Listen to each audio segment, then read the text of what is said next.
हाँ ठीक है, तुम अभी क्लास 10th में हो और क्लास 10th में गए हो ना, इसका मतलब। यस सर, अभी। ठीक है, और मैंने बोला था कि तुम स्केटिंग करना छोड़ दो, क्योंकि स्केटिंग एक हाँ। ठीक है, मतलब एक टाइम पास ही है बेसिकली, ठीक है ना। फिजिकल फिटनेस के लिए स्केटिंग की कोई जरूरत नहीं है, और स्केटिंग में एक्सीडेंट होने का चांस बहुत रहता है, और बड़ी बड़ी ट्रेजेबल एक्सीडेंट होते हैं। और हमारी जो इंडियन रोड है या जो इंडियन स्ट्रीट्स हैं, है ना, वो स्केटिंग के लिए नहीं बनी है। ऑलरेडी बहुत कंजेस्टेड होता है। स्केटिंग स्केटिंग वहां पे अच्छा लगता है जहाँ पे थोड़ा सा फ्री जगह हो। हाँ सर। सर मैं कुछ और बताना चाहता हूँ। जैसे सर, मैं जैसे पहले से ही आपके बहुत सारी चीजें फॉलो कर चुका हूँ। जैसे मेरे पापा उसमें बहुत कंसिस्टेंटली इस ग्रुप में जुड़े रहते हैं और सारी सारी चीजें इंसाइट मेरे को लेते रहता है। जैसे कि मैंने हम लोग के फैमिली में ये हैबिट बन गई है कि हम लोग घी तो रोज ही अप्लाई करते हैं। जैसे आपने बताया सारी चीजें, साइड सप्लीमेंट आपने बोला था तो वो करता है। और फिर हम लोग ने फिर ग्राउंड वर्कआउट शुरू कर दिए थे, जैसे कि आप बोल रहे थे एक्सरसाइजेस के लिए। तो सर मैं रनिंग करता हूँ, और तो उसके बाद स्टार्टअप आपने बताया था तो उसका हम लोग फॉलो करते हैं। और मतलब प्रॉपरली आई थिंक रेगुलरली नहीं हो पाता कभी कभी, लेकिन फिर से योगा और एक्सरसाइज वगैरह भी हम लोग फॉलो करने लगे थे जैसे आपको करके। तो सर ऐसे मेरी लाइफ स्टाइल है। ठीक है, अभी तो तुम्हें फिजिक्स केमिस्ट्री मैथ का पढ़ना होगा। तो सीबीएसई से हो कि आईसीएसई से हो? Sir seriously. ठीक है, सीबीएसई अच्छा है। तो ऐसा है कि अ, दो चीजों पे वर्क करो। एक तो वोकेबुलरी पे वर्क करो। वोकेबुलरी के लिए मैं एक किताब शेयर करूंगा, डिक्शनरी शेयर करूंगा ग्रुप में। और उस डिक्शनरी में जो है मैंने वर्ड्स हाईलाइट कर रखे हैं जो आपको याद करने चाहिए। सर 6 से 12 वाले ग्रुप में ना? हाँ, उसी में मैं भेजूंगा, ठीक है। तो उसमें मैं भेजूंगा, उसको डिक्शनरी का लिंक भेजूंगा, गूगल ड्राइव लिंक। हाँ और सर। वहां से तुम उसको पीडीएफ उठा लेना, और उसको क्या करना है कि आपको कॉपी में लिखना है। एक आप कॉपी ले लीजिए, साफ सुथरी कॉपी, और उसमें आप उसको लिखिए पूरा। लिख करके, जैसे डेली आप 50 वर्ड लिखते हो, तो 50 वर्ड लिखिए, उसका पूरा पूरा मीनिंग लिखिए। वो हिंदी टू इंग्लिश ट्रांसलेशन की डिक्शनरी एक्चुअली। तो बिकॉज क्या है कि हमें हिंदी के भी जो हिंदी में बहुत सारे ऐसे वर्ड्स होते हैं जिसका हमें इंग्लिश में मतलब नहीं पता होता है। तो उससे भी हेल्प मिलती है। अगर हमें वोकेबुलरी को अच्छा करना है तो हमें हिंदी टू इंग्लिश डिक्शनरी को भी याद करना चाहिए, और इंग्लिश टू हिंदी डिक्शनरी को भी याद करना चाहिए, और इंग्लिश टू इंग्लिश को भी याद करना चाहिए। तब जाके एक आइडियल सिनेरियो बनता है। तो उसके लिए क्या है कि और गूगल ड्राइव पे मैं इसलिए डालूंगा क्योंकि उसमें 1000 से ज्यादा पेज हैं। तो उसमें मैं हाईलाइट किया है, मैंने करीब 40 से 50 पेज तक हाईलाइट किया है कौन कौन से वर्ड्स इंपॉर्टेंट हैं। तो एक्चुअली मुझे को हजारों पेज हाईलाइट करने हैं। तो गूगल ड्राइव पे ही रहेगा, और जब जैसे जैसे मैं पीडीएफ अपडेट करूंगा वैसे वैसे अ, वो अपने आप ही अपडेट होता जाएगा वहां पे ड्राइव पे। क्या ओके समझे? सर। ठीक है। तो एक तो ये है कि और अभी फिलहाल मैं हिंदी टू इंग्लिश वाला ही भेज रहा हूँ। पहले उसी को 1000 पेज जो है आप लोग पढ़ो, ठीक है ना, उसको याद करो। दूसरा मैं फिर से रिवाइज कर दे रहा हूँ एक बात, कि आप बाल जो है एकदम छोटे रखो, आप चुटकी रखो। हम लोग चोटी जो रखने का रिवाज है हिंदू धर्म में, रखना चाहिए। आप चोटी रखो, ठीक है। और बाकी जो बाल है उसको एकदम छोटा रखो। जो ट्रिमर आता है, आप ट्रिमर खरीद लो। और ट्रिमर का लिंक भी मैं भेज दूंगा, अच्छा ट्रिमर है एक, मैंने खरीदा था। और आप जो है उसका नंबर 1 या नंबर 2, इतने छोटे बाल रखो, एकदम टकला होने की जरूरत नहीं है। उसमें नंबर होता है, नंबर 1, नंबर 2, नंबर 3। जैसे नंबर 10 का मतलब सबसे बड़े बाल, नंबर 1 का मतलब एकदम छोटा। तो नंबर 1 या नंबर 2 पे रखो, और उतना छोटा रखो। और डेली जो है नहाने के बाद और सोने से पहले बाल धो करके, और नहाने के बाद तो बाल धुला ही रहता है, सुखा करके उस पे आप घी लगाइए, पूरे सर पे घी लगाइए, ठीक है ना। एक्चुअली उसका इम्पोर्टेंस बहुत ज्यादा है। हमारे जो स्कैल्प है, वो स्कैल्प के अंदर ब्रेन है, स्कैल्प के ऊपर ब्लड वेसल्स है। ऐसा सोचने में प्रतीत होता है कि स्कैल्प के अंदर घी कैसे जाएगा, लेकिन एक्चुअली वो जाता है, क्योंकि बेसिकली वो एब्जॉर्ब होता है ना। तो एब्जॉर्ब होने के बाद नो डाउट ब्लड में तो जाएगा ही, बट नियर अबाउट हमारा नियरेस्ट हमारा ब्रेन ही है वहां पे, तो ब्रेन के पास पहुंचेगा वो। और स्कैल्प भी कंप्लीट सॉलिड नहीं होता है, उसमें बीच बीच में गैप्स होते हैं, पतले पतले, वहां से भी कम्युनिकेशन होता है। तो थ्रू दैट जो है आपका माइंड पावर इंप्रूव होगा। और नाक साफ करके, कान साफ करके, नाक में 2-2 बूंद और कान में 1-1 बूंद, इतना ही डालना है। एक ड्रॉपर आप ले लीजिए प्लास्टिक का। और होगा क्या कि जब आप कान में डालोगे ना तो खोट भी बनती है, और स्पेशली तब बनती है जब वो दिमाग का हिस्सा कमजोर होता है, या जब उस दिमाग के हिस्से में कुछ प्रोसेसिंग चल रही है और मेटाबॉलिक जो वेस्ट है वो निकलता है, और या फिर कोई डेड सेल है, या फिर जैसे मान लो कि मेरा एक कमरा है, उसमें एक अलमारी है लोहे की, और अलमारी खराब हो गई, जंग खा गई है, और मेरे कमरे के बाहर जो है एक अलमारी आती है अचानक से, सेम डिजाइन का।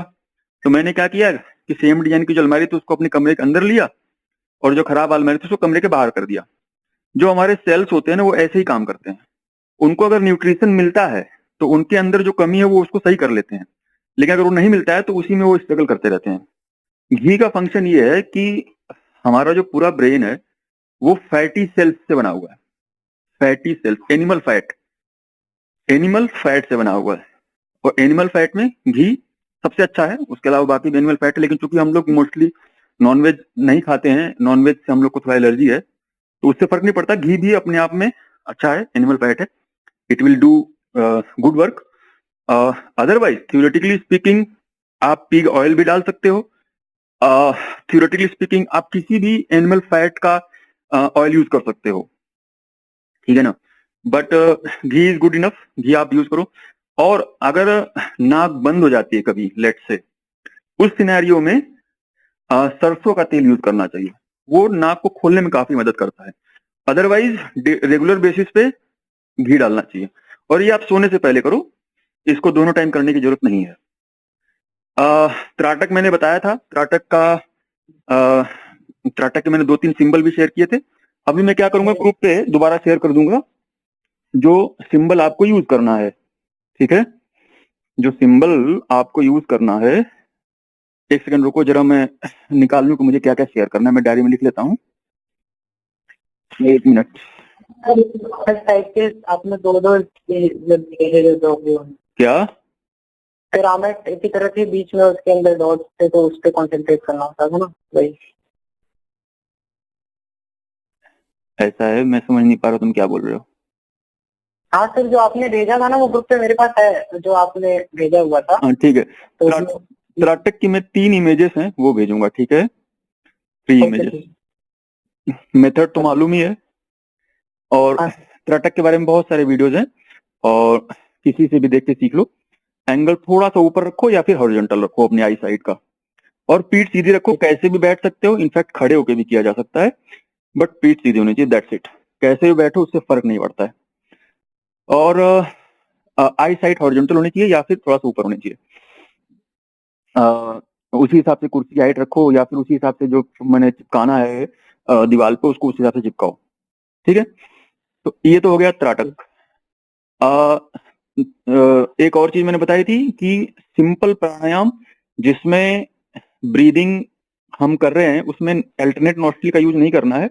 अल्टरनेट नॉस्ट्रिल के बारे में हम बात तब करेंगे जब किसी को ऐसी समस्या है जिसमें कि एक नाक से कम सांस आती है, दूसरी नाक से ज्यादा सांस आती है। ऐसी समस्या कई बार लोगों को होती है। जब वैसी कोई स्थिति आएगी तब हम अल्टरनेट नॉस्ट्रिल की बात करेंगे। उसमें कुछ चीजें हैं जो अल्टरनेट नॉस्ट्रिल का करना पड़ता है, उसमें कुछ कुछ वो थोड़ा कॉम्प्लेक्स है, उसकी जरूरत नहीं है। अभी आप सिंपल प्राणायाम करो। और प्राणायाम देखो, प्राणायाम के 4 स्टेजेस होते हैं, उसको आप बॉक्स की तरह समझो।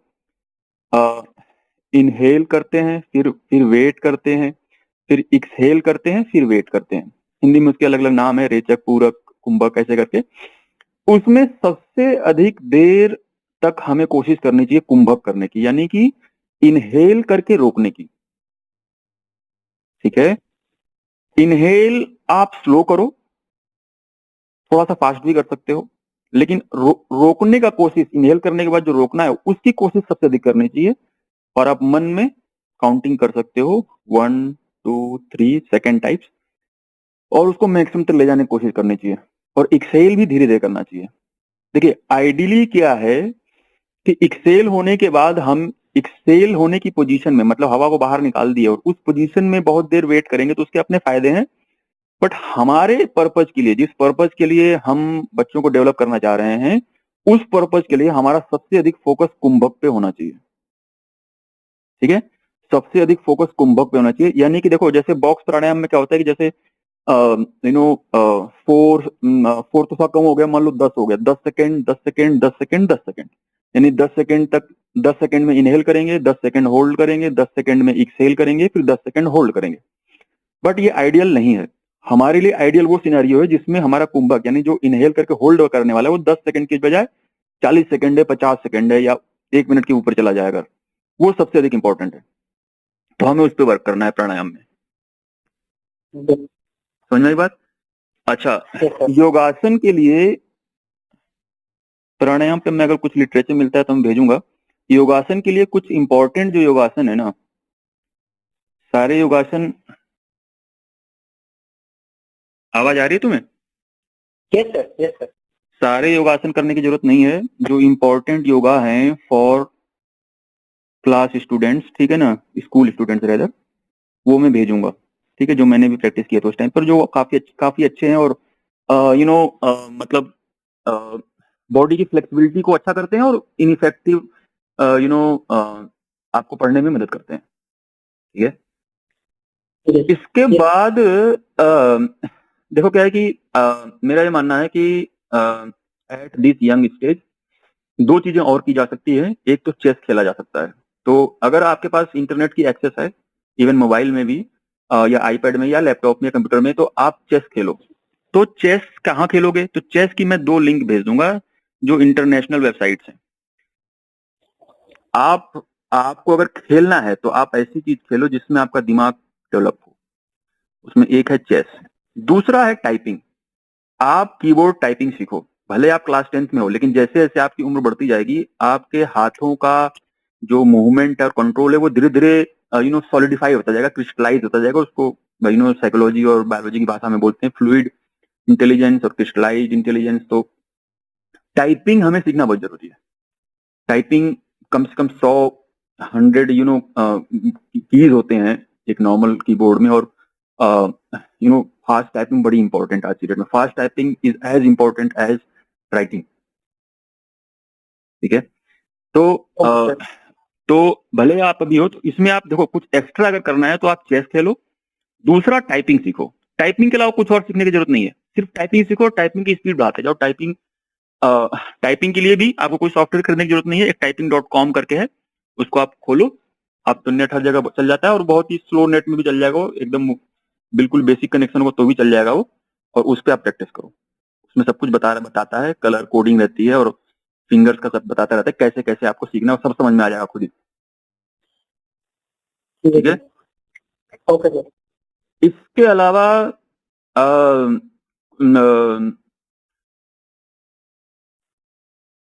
देखो, इसके अलावा तो क्या है कि आप क्लास 9th और 10th की 4+4 8 किताबें खरीदो, जो आपको आगे मदद करेंगी, जो सबसे बेस्ट है आज की डेट में। और बहुत अच्छा पब्लिकेशन है, उसका नाम मुझे ध्यान नहीं आ रहा, एक सेकेंड। सेनगेज पब्लिकेशन। मैंने पीछे लिंक भेजा था, जो पुराने मेंबर्स होंगे उनको लिंक मिला होगा। हाँ। मैं वो लिंक दोबारा डाल दूंगा। 9th के लिए, 10th के लिए, 11th के लिए, 12th के लिए, और PCM भी, और PCM और PCB। एक्चुअली वो किताबें इतनी अच्छी हैं कि you need not go beyond those books. और पीछे कुछ 2 ऑडियोज थे 2 स्टूडेंट्स के, वो भी मैं दोबारा ग्रुप में शेयर कर दूंगा। बट वो एक उसमें से था जो क्लास 12th में जा रही थी, और एक वो था जो क्लास 13th के बाद 1 महीने में उसका एग्जाम होने वाला था। और एक बायोलॉजी की थी, एक जेई की स्टूडेंट थी, और दोनों को मैंने अलग अलग एडवाइस दी। एक्चुअली अलग अलग एडवाइस इसलिए दी है क्योंकि वो अलग अलग स्टेज ऑफ प्रिपरेशन में है, इसलिए अलग अलग एडवाइस दी है। बट वो भी जानना जरूरी है, क्योंकि हम भी आगे उस स्टेज में पहुंचेंगे, तो हमें उस एडवाइस को ध्यान में रखना है। Yes sir. ठीक है सर, तो मेरा एक क्वेश्चन था इससे रिलेटेड। सर, एक्चुअली इन सब चीजों में सर ये जेई और इन सब नीट वगैरह पे ज्यादा फोकस करते हैं सर। एक्चुअली मेरा गोल तो इन सब चीजें थोड़ा हटके है, जैसे कि मेरे को लॉ और यूपीएससी एस्पिरेंट का मेरा गोल है ऐसे। हाँ लॉ ठीक है। लॉ तो सर उसके लिए तो फिर क्या ये इनफ होगा? देखो लॉ और यूपीएससी के लिए भी आपको 9th और 10th की बेसिक मैथ फिजिक्स केमिस्ट्री तो अच्छी होनी चाहिए ना। Yes sir. और लॉ के लिए फिर I will have to think, मेरे को थोड़ा रिसर्च करने दो, बट अदरवाइज भी आई वुड सजेस्ट, क्योंकि अभी आपको 10th 11th भी निकालना है, 12th भी निकालना है, और 12th में भी फिजिक्स पढ़नी पड़ेगी, केमिस्ट्री पढ़नी पड़ेगी, उसके बिना तो होने वाला नहीं है। ये होने वाला है? Yes sir. नहीं नहीं होने वाला ना। तो इसलिए मैं कह रहा हूँ 9th और 10th का जो मैं 4 किताब बोलूंगा उसको खरीद करके उसको पढ़ो अच्छे से। और ये चीज मैंने कई बार कही है कि सिर्फ एक या अधिक से अधिक 2 किताब पढ़ना चाहिए, उससे अधिक नहीं पढ़ना चाहिए। अच्छी किताब को पढ़ना चाहिए। और आज की डेट में सबसे अधिक समस्या इस बात की है कि मटेरियल बहुत ज्यादा है, कंटेंट बहुत ज्यादा है, और डिस्ट्रैक्शन बहुत ज्यादा है। और हमें उसी कंटेंट में जो अच्छा कंटेंट है बस उसको लेकर के हमें स्टिक करना होता है। Okay sir. ठीक ठीक है। है। हाँ सर। और बता। सर मेरे 2 क्वेश्चन और थे। तो सर एक तो सर फिजिकल एक्सरसाइजेज से रिलेटेड सर, उसमें क्या मतलब जैसे कि बहुत ज्यादा एक्सट्रीम रनिंग और इन सब चीजों पे ज्यादा फोकस करना चाहिए इस एज पे या क्या? नहीं, ऐसा है, ज्यादा फिजिकल एक्सरसाइज पे फोकस करोगे तो माइंड का डेवलपमेंट स्लो हो जाएगा, क्योंकि फिर बॉडी जो है प्रायोरिटाइज करेगा एथलेटिक आउटपुट के लिए। तो जब बॉडी ठीक है एथलेटिक सर। आउटपुट को प्रायोरिटाइज करेगा तो जो तुम फैट प्रोटीन जो भी अच्छी चीज खा रहे हो वो तुम्हारे स्केलेटल मसल्स में चली जाएंगी, जो कि बुरी बात नहीं है, वो भी अच्छी चीज है, बट फिर वो ब्रेन के डेवलपमेंट को स्लो कर देंगी। तो हमें क्या है कि मेरा अपना पर्सनली मानना है कि एक एवरेज सा, मतलब एक जनरल सा एक रूटीन होना चाहिए। मतलब ऐसा नहीं होना चाहिए जिसकी वजह से हमें थकान ज्यादा हो जाए। रनिंग इज गुड, रनिंग अच्छी चीज है। और मैं रनिंग को सबसे बेस्ट मानता हूँ, फुटबॉल और हॉकी से भी ज्यादा अच्छा है, क्योंकि फुटबॉल और हॉकी में क्या होता है कि आपको टीम चाहिए, टीम मेंबर्स चाहिए, और उसमें फिर क्या होता है कि आप सोशलाइज हो जाते हो, सोशली इन्वॉल्व हो जाते हो, और उससे फोकस एक्चुअली डिस्टर्ब होता है। जो वन माइंडेड प्रिपरेशन चाहिए होती है किसी भी कंपटीशन के लिए, वो इस टाइप चाहिए होती है कि जैसे घोड़े के आंखों को दोनों तरफ लगा दिया जाता है ना, कि वो सिर्फ सामने देखे, हल्का फुल्का आजू बाजू देखे, बहुत ज्यादा इधर उधर ना देखे। तो वो वन माइंडेड फोकस ही होता है, और वो तभी हो पाता है जब सिर्फ आप हो, आपकी किताबें हो, और उसके अलावा कोई आप कुछ और आपको दिखाई ना दे। तो दुनिया भर के तामझाम जितने भी कंपटीशन चल रहे हैं, रंगोली कंपटीशन, राखी कंपटीशन, सब सब तामझाम से दूर हो जाओ, एकदम दूर हो जाओ। पहली बात, क्लास स्कूल के किसी इवेंट से कोई मतलब मत रखो, जितनी दूर हो सकते उतनी दूर रहो उससे। दूसरी बात, दोस्ती यारी से कोई मतलब मत रखो, दोस्ती बाद में, पढ़ाई पहले। अगर कोई बच्चा ऐसा है जो तुम्हें डिस्टर्ब करता हो क्लास के टाइम, तो उससे दूर हो जाओ। हमेशा क्लास में आगे बैठो जहां तक पॉसिबल हो सके, या उन बच्चों के साथ बैठो जो पढ़ने की नीयत रखते हो। लड़कियों के चक्कर में मत पड़ना। अभी तुम्हारी उम्र खैर छोटी है, बट होता क्या है कि चाहे लड़का हो चाहे लड़की हो, ये उम्र कच्ची होती है, इसमें समझ होती नहीं है। समझ जो है यूजुअली 22-23 साल के बाद आती है कि क्या सही क्या गलत है। तो तब तक जो है गर्लफ्रेंड बॉयफ्रेंड के चक्कर में नहीं पड़ना चाहिए। एक बार आप 21-22 के हो जाओ, थोड़ा और मे बी 23-24 को हो जाओ, फिर हम सोच सकते हैं, क्योंकि तब तक थोड़ी मैच्योरिटी आ जाती है। और at the end of the day आपका अपना एफर्ट ही काम आएगा आपके लिए, आपकी जिंदगी में। आप क्या चाहते हो या नहीं चाहते हो उतना मैटर नहीं करेगा, आपने कितना एफर्ट डाला है वही काम आएगा। Including any favour that you get from anybody, वो इस पर डिपेंड करेगा कि आपने कितना एफर्ट डाला। जैसे तुमने मुझे कॉल किया तो मैं तुम्हें बता रहा हूँ, तो तुमने मुझे कॉल किया तो that is also an effort, है ना, सीकिंग गाइडेंस। तो that is also an effort, तो एफर्ट हमारा काम आता है। लाइकवाइज हम पढ़ाई में जो एफर्ट लगा रहे हैं वो काम आता है। तो देखो देखो, लाइफ लाइफ को बहुत सिंपल रखो, ठीक है ना। पर्सनली मेरा एडवाइस स्पोर्ट्स के लिए तो नहीं है। पर्सनली मेरा एडवाइस है कि सिर्फ योगा करिए, योगा में स्ट्रेचिंग जब आप अच्छे से करते हो ना तो ऑटोमेटिकली हाइट का भी उसमें सोल्यूशन निकल जाता है, हाइट भी ग्रोथ उसमें अच्छी हो जाती है। बियॉन्ड दैट रनिंग करिए, running is very good, I always respect running, running बहुत अच्छी चीज है, वास्तविकता में बहुत अच्छी चीज है, बट उतनी ही करो कि जितनी बहुत ज्यादा थकान ना हो जाए, ठीक है। सर सर रनिंग में मैंने जैसे कि रनिंग तो मैं अभी मतलब सारे स्पोर्ट्स वगैरह आज तो प्रैक्टिस नहीं कर रहा, बस रनिंग पे फोकस ज्यादा कर रहा हूँ। सर उसमें मिनिमम कितने किलोमीटर तक, जैसे ज्यादा एक्सट्रीम या ज्यादा मिनिमम उसमें क्या है? देखो रनिंग में तीन चीजें होती हैं, एक होता है इंड्योरेंस, एक होता है स्पीड इंड्योरेंस, और एक होता है स्पीड। इंड्योरेंस का मतलब बहुत लंबी दूरी तक आप दौड़ सकते हो, स्पीड इंड्योरेंस का मतलब एक ठीक ठाक सी स्पीड में आप 800 मीटर, 1 किलोमीटर, 2 किलोमीटर दौड़ सकते हो। और स्पीड का मतलब कि बहुत तेज स्पीड से 100 मीटर के लिए दौड़ सकते हो, ठीक है ना, जैसे ब्लास्ट की तरह आपने एकदम स्पीड लिया हो। बट बहुत तेज जब दौड़ते हो तो कुछ ही दूर दौड़ पाते हो। तो सबसे पहले जो आधार होता है वो आधार होता है हमारा इंड्योरेंस, यानी long distance running. Long distance running ही हमारा आधार बनता है, उसके ऊपर ही फिर स्पीड इंड्योरेंस बनता है, स्पीड इंड्योरेंस के ऊपर फिर स्पीड बनती है। तो हमारा जो ट्रेनिंग का रेजिमेंट था कॉलेज में वो इसी टाइप का था, वो थोड़ा कॉम्प्लेक्स था, उसमें बहुत सारी चीजें थी। What I advice to anybody till class 12th is आप ऐसा करो कि आप दो चीजें करो। एक तो ये कि कंटिन्यूअस रनिंग करो, जिसको कंट्री साइड रनिंग बोलते हैं या कंट्री रन बोलते हैं, बेसिकली इंग्लिश में बोलते हैं कंट्री रन।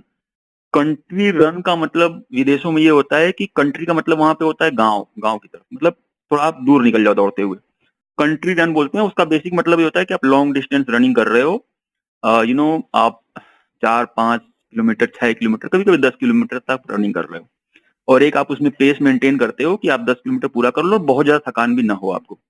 दूसरा होता है स्प्रिंटिंग। तो व्हाट आई प्रीफर कि हमें दोनों करना चाहिए। अ, आप ऐसा कर सकते हो कि हफ्ते में 7 में से 6 दिन आप वर्कआउट रखो, एक दिन रेस्ट रखो, और 6 में से 3 दिन यानी मंडे, वेडनेसडे और Friday.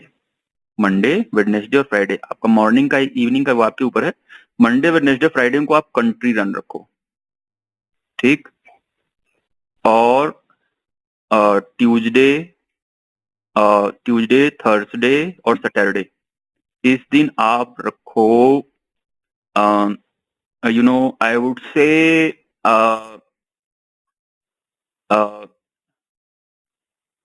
2 sets of 3 reps of 100 metre dash, DASH। Dash का मतलब होता है कि मतलब बहुत तेजी से दौड़ना। तो 2 सेट्स का मतलब 2 सेट, 3 reps का मतलब 3 रिपीटिशन ऑफ 100 मीटर, यानी 100 मीटर, 100 मीटर, 100 मीटर दौड़ना है। 100 मीटर दौड़ोगे फिर वापस आ जाओगे, फिर 100 मीटर दौड़ोगे फिर वापस आ जाओगे, फिर 100 मीटर दौड़ोगे, इस प्रकार 3 रिपीटिशन हो गए। और इन्हीं रिपीटिशन को फिर से जब रिपीट किया जाता है ना, एक और सेट बना देते हैं, फिर आप उसको सेट बोलते हैं, है ना। तो set is above the rape, set जो है ऊपर आता है, रेप रिपीटिशन तो भाई रिपीटिशन आप कर रहे हो। अच्छा, ये 3 reps का मतलब ये होता है कि जो तीनों रेप्स है इसमें मिनिमम रेस्ट लेना होता है। रिपीटिशन का मतलब उस रिपीटिशन के बीच में मिनिमम रेस्ट लेना होता है। और जब सेट की बात करते हैं, यानी पहला जो 3 रिपीटिशन था और दूसरा जो 3 रिपीटिशन होने वाला है, उसके बीच में हम रेस्ट थोड़ा ज्यादा रखते हैं। That is what differentiates between set and rape, ठीक है। ये बहुत ही स्टैंडर्ड टर्मिनोलॉजी है, सारे स्पोर्ट्स में और बॉडी बिल्डिंग में भी एक स्टैंडर्ड टर्मिनोलॉजी है। रेप्स के बीच में रेस्ट कम रहता है और सेट्स के बीच में रेस्ट ज्यादा रहता है। तो ये आप करो। स्प्रिंटिंग, तो आपको स्प्रिंटिंग के बेनिफिट भी मिल जाएंगे और कंट्री रन के भी बेनिफिट मिल जाएंगे। That is ideal scenario, I can say, if somebody can find time कि हफ्ते में 3 दिन कंट्री रन करो और 3 दिन जो है 100 मीटर डैश करो। बेसिकली 6 बार आपको 100 मीटर दौड़ना है, जिसमें 3 बार इस सेट में करना है, और 3 बार जो सेट करो उसमें बहुत मिनिमम रेस्ट लेना है। 3 बार के बाद आप थोड़ा सा 2 या 3 मिनट एक्स्ट्रा रेस्ट लेकर के फिर से 3 बार करोगे, ओके सर। ठीक है ना। अगर तुम करना चाह रहे हो एथलेटिक्स में, सबसे आइडियल यही बता रहा हूँ तुम्हें, इसके आगे नहीं जाना है, इससे अधिक नहीं करना है। और योगा में क्या है, योगा में जो है ना सिर्फ 4-5 योगासन है जो करना चाहिए हमें, और वो इस टाइप से है कि वो चारों पांचों को जो है 5-5 मिनट करो, इस टाइप से है मतलब, और छठा करने की जरूरत नहीं है। उनकी मैं फोटोज भेज दूंगा, फोटोज और मेथड जो है हाँ मैं ठीक। भेज दूंगा ग्रुप पे। सर एक्चुअली मैंने 4 टाइप की योगा तो मैं करता ही आ रहा हूँ अपने, मतलब पापा के गाइडेंस ही वो ही करवाते हैं, मतलब उनको इन सब चीजों का था तो वो करवाते थे और अभी भी करवाते ही हैं, तो सर इसी के लिए ये करवा देते नहीं हैं ठीक सर। है, वो जो करवा रहे अच्छी बात है। अब आगे से जो मैं जो बता रहा हूँ उन पे बस फोकस करो, उन पे फोकस करो, उनको ये उनसे सर आप डिस्कस ही कर देख लेना, पाए हैं आप, सर उनसे आप ही डिस्कस देख पाए कर आप ही लेना। मुझे बताएं। ठीक है। एंड सर, एक रिलेटेड मेरे को प्रॉब्लम थी सर बीच बीच में की स्टडीज में, जब मैं मतलब मेरे हो जाते सर, जब मैं एकदम कॉन्सेंट्रेटेड फील करता हूँ तो सारे मैंने एक बार में एक फ्लो में हो जाती है, लेकिन सर बीच बीच में कभी कभी होता है कि मैं रुक के पॉज लग के मेरा लाइक मैं फिजिकली स्टडीज में रहता हूँ लेकिन फिर मेंटली कभी कभी एब्सेंट हो जाता हूँ उन सब चीजों में। तो ऐसा है। देखो ऐसा है कि मैंने ये देखा है कि हमारे 2 आयुर्वेदिक सप्लीमेंट बड़े जबरदस्त हैं। एक तो शंख पुष्पी और ये दूसरा ब्राह्मी। और इसमें क्या है कि ये दोनों पाउडर फॉर्मेट में आते हैं, और सबसे अगर आपको बेस्ट इफेक्ट चाहिए तो आप इसका लिक्विड न खरीदो, इसके पाउडर खरीदो। पाउडर को घी में बहुत कम आंच पे, एकदम मिनिमम आंच पे आधे घंटे पकाओ। सफिशिएंट घी उसमें होना चाहिए ताकि वो जले नहीं, बस गर्म हो जाए, गर्म हो जाए ताकि वो डाइजेस्ट अच्छे से होगा। उसके बाद उसको ठंडा कर दो, ठंडा करके डब्बे में बंद कर दो, और डेली जो है 5-5 ग्राम लो दोनों, 5 ग्राम शंख पुष्पी और 5 ग्राम ब्राह्मी। एग्जाम में। हाँ। सर तो इससे डाइवर्जन नहीं होता है? नहीं नहीं, ये बड़ी जबरदस्त चीजें हैं, और ये आयुर्वेदिक चीज है और बहुत अच्छी चीज है। मतलब मैं तो देखो ऐसा है कि तुम्हें कोई समस्या हो मैं उसका सोल्यूशन बता सकता हूँ। ठीक है, फिलहाल तुम फोकस की बात कर रहे हो, तो फोकस के लिए फंडामेंटल तो पहले शंख पुष्पी और ब्राह्मी ऐड करो अपने डाइट में। ठीक है, इसके बियॉन्ड अगर हम जाना, मेरी बात सुनो, इसके बियॉन्ड अगर हम जाना चाहेंगे तो फिर मैं क्या करूंगा कि फिर मैं कुछ और हर्ब्स को इसमें ऐड करूंगा, you know, for your particular age, and that would be ginger, black pepper, methi dana which is fenugreek, and I would say cinnamon. ठीक है, दैट इज दालचीनी। ये 4 चीजें मैं और ऐड करूंगा, और प्रोसीजर सेम रहेगा। उनके पाउडर को आप घी में पकाओ, ठंडा कर लो, कैप्सूल में भर लो, या फिर ऐसे ही ले लो, कोई इशू नहीं है। और हाँ, बस अंतर ये रहेगा कि डोजिंग एज अप्रोप्रिएट होगी, जैसे तुम्हारी एजिंग के हिसाब से, एज के हिसाब से आई वुड से कि ये चारों की डोजिंग अप्रोक्सीमेटली 2 से 3 ग्राम के बीच में बैठेगा।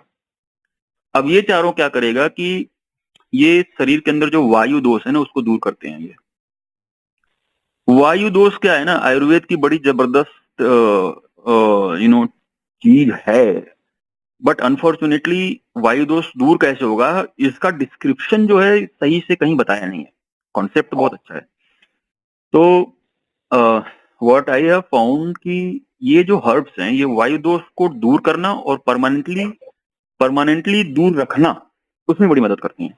नो मैटर आपकी डाइट में कोई चेंज हो रहा है, खाना कम हो गया, ज्यादा हो गया, कुछ बाहर का खा लिया, खाना नहीं मिला मान लो, या कुछ स्ट्रेस हो गया, जो भी हो गया, बट ये जो 4 हर्ब्स हैं ये बहुत ही जबरदस्त हैं। मतलब हर्ब्स के नाम पे तो दर्जनों हर्ब्स हो सकती हैं, बट ये 4 herb, black pepper, ginger, cinnamon और मेथी दाना, और इसका जो लेने का तरीका जो मैं बता रहा हूँ कि पाउडर लीजिए, पाउडर को घी में आधे घंटे, 20 मिनट से आधे घंटे बहुत कम आंच पे पकाइए, और ठंडा करके रख लीजिए, और उसको फिर लेते रहिए। ये तरीका तुम्हें कोई नहीं बताएगा, जबकि यही सबसे अच्छा तरीका है इसका।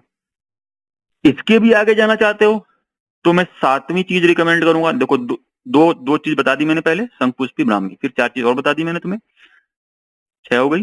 7वीं चीज मैं रिकमेंड करूंगा, you know, for you people, is